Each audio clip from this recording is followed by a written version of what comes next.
বেশ, তোমারে তো আমার মাঝে মধ্যে রূপকথার নায়ক মনে হয়। খেলার সীমানা ছাড়িয়ে তুমি একটা ন্যাশনাল হিরোর একটা পর্যায়ে চলে গেছো। এই ব্যাপারে তোমার কেমন লাগে ব্যাপারটা? না, অবশ্যই ভালো লাগে, কারণ যে কোনো দিক থেকে বাংলাদেশের প্রতিনিধিত্ব করা একটা আলাদা আনন্দের। সো ওই জায়গা থেকে তো অবশ্যই ভালো লাগে। সবার ফোকাসটাও আছে, এই জন্য হয়তো বা বেশি হাইলাইটেডও হচ্ছে। কিন্তু আপনি যদি ওভারঅল দেখেন, বাংলাদেশে অনেক হিরো আছে, এটা সত্যি কথা। অনেক দিক থেকে আমরা যদি সত্যিকার অর্থেই তাদের সম্বন্ধে জানতাম, তাদের সম্পর্কে যদি সবকিছু তুলে ধরা হতো। ঝালকাঠি শারমিন, সে তার তার পুরো ডিটেলসটা শোনার পরে আমি আসলে অবাক হয়ে গেছি। জীবনে চলার পথে কোনো কোনো পরিস্থিতি জীবনকে থমকে দেয়, কেউ কেউ আবার সব বাধা ভেঙে দিয়ে এগিয়ে চলে দৃঢ় পায়। এরকমই এক হার না মানা মেয়ে শারমিন আক্তার। পড়াশোনায় ছিল তার দারুণ আগ্রহ, অনেক বড় হতে চায় সে। কিন্তু 9-এ উঠতেই মা তাকে জোর করে বিয়ে দিতে চাইলেন, মেয়ের পড়াশোনা বন্ধ করে দিয়ে। বাবা তখন প্রবাসী, বিয়েতে রাজি না হয় আটকে রাখা হলো তাকে। আত্মপ্রত্যয় শারমিন বুদ্ধি করে পালিয়ে গিয়ে কিছু মানুষের সহযোগিতায় থানায় মামলা করে। মা আর হবু স্বামীকে গ্রেপ্তার করিয়ে নিজের বাল্য বিবাহের পথ নিজেই বন্ধ করে দেয়।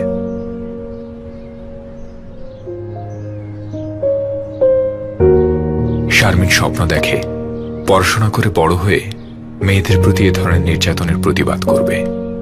সব বাধা পেরিয়ে সাহসের সঙ্গে এগিয়ে যাওয়া এসব তরুণ শারমিনরাই আমাদের নায়ক।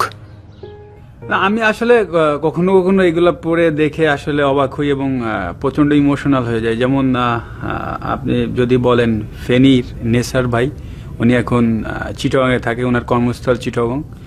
ওখানে থেকে উনি যেভাবে করছে মানুষের জন্য, তার গল্পটা আসলে আমাকে ইন্সপায়ার করেছে এবং আমার কাছে মনে হচ্ছে যে মানে উই আর নাথিং।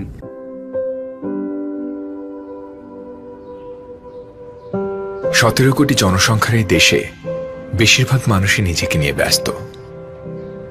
আজ শোনা যাক এক ব্যতিক্রম মানুষের গল্প। মানুষটির নাম সাইফুল। তিনি চট্টগ্রামে শিপে মেকানিক্যাল ইঞ্জিনিয়ার হিসেবে কাজ করেন। কাজ শেষে যখন আমরা স্বজনদের কাছে ফিরে যাই, সাইফুল তখন যান তাদের কাছে যাদের স্বজন নেই।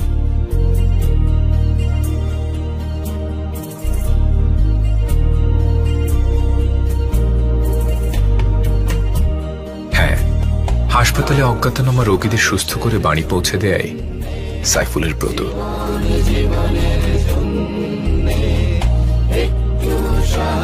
প্রায় 10 বছর ধরে এ কাজে মগ্ন হয়ে আছেন সাইফুল।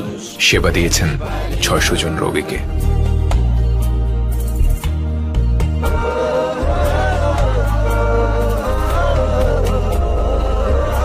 ঔষধ বা খাবার কিনে দেওয়ার সব দায় দায়িত্ব নেন এই মানুষটি, নিজের সাধ্যের মধ্যে যতটুকু পারেন।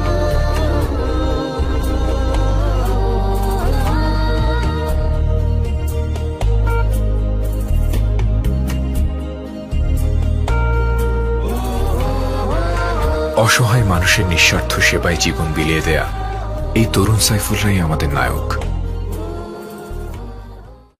আমি বিশ্বাস করি ওনাদেরকে আরো বেশি হাইলাইটেড করা উচিত।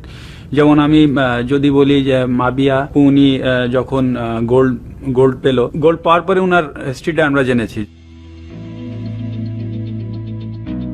জীর্ণ এই চালাঘরটি মাবিয়া আক্তার জগৎ। এখানে প্রায় সবকিছুরই ভার নিতে হয় তাকে। শুধু জীবনের ভার নয়, মাবিয়া ভার নেন আরো অনেক কিছুরই।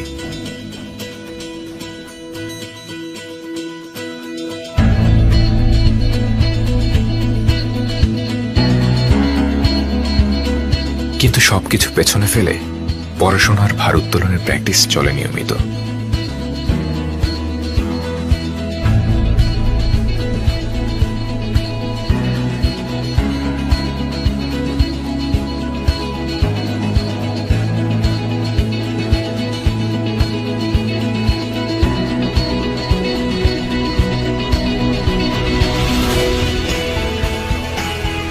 কঠোর পরিশ্রম আর দৃঢ় মনোবল তাকে দিয়েছে অনেক সম্মান আর স্বীকৃতি।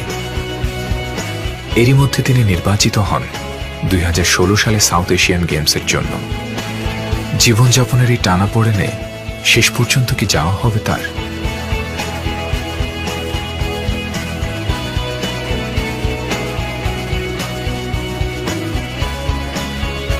সিদ্ধান্ত নেন যত বাধাই আসুক দেশের সম্মানের প্রশ্নে পাহাড় সমান বাধাও মিশিয়ে দেবেন ধুলোয়। মাবিয়া আক্তার অর্জন করেছে সাউথ এশিয়া গেমসে বাংলাদেশের জন্য প্রথম স্বর্ণপদক।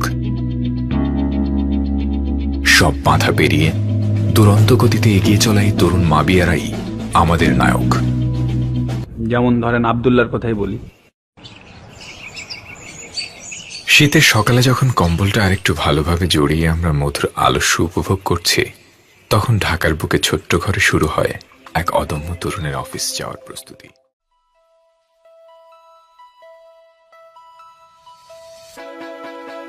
সদরঘাটের বুকে বিশাল অফিসের ডেস্ক, তার জাহাজের রেলিং। ক্লায়েন্ট আসবে, কাজকর্ম শুরু হবে। নিজেকে কনফিডেন্ট করে নেওয়া আরো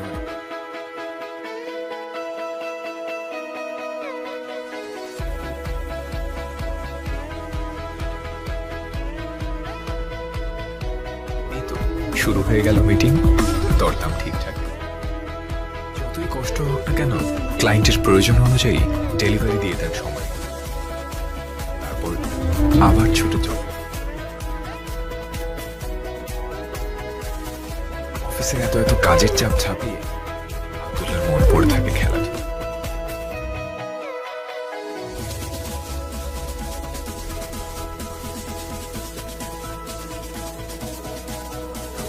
অস্থির লাগতে থাকে কখন যাবে খেলা। ফুটবলই তার একমাত্র আনন্দ, ফুটবলই তার প্রেরণা। ফুটবলের গায়ের প্রতিটা শট আব্দুল্লাহর জীবন যুদ্ধে এক একটি জয়ের ধাপ।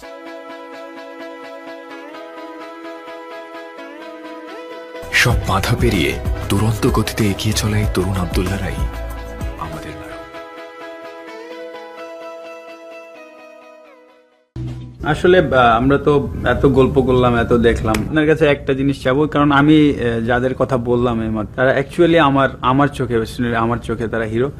সো আসলে খুব ভালো লাগতো যদি তাদের সাথে আপনি আমাকে মিট করিয়ে দিতেন।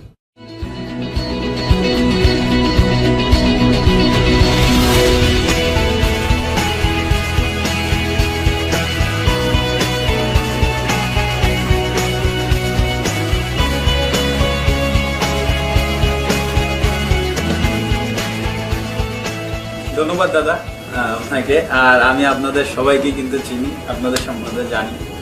আর আপনাকে তো স্পেশাল ধন্যবাদ। আপনি যখন এসএ গেমসে আপনি যখন গোল্ড পেলেন তখন আমাদের খেলা চলছিল নাশাদিলে, তো আমরা চিটংয়ে আসলে যাই। ফ্লাইট থেকে নেমে আপনার ওই ভিডিওটা দেখছিলাম। আমরা কি আরেকবার দেখবো ওটা? Now, ladies and gentlemen, up a stand for the national anthem.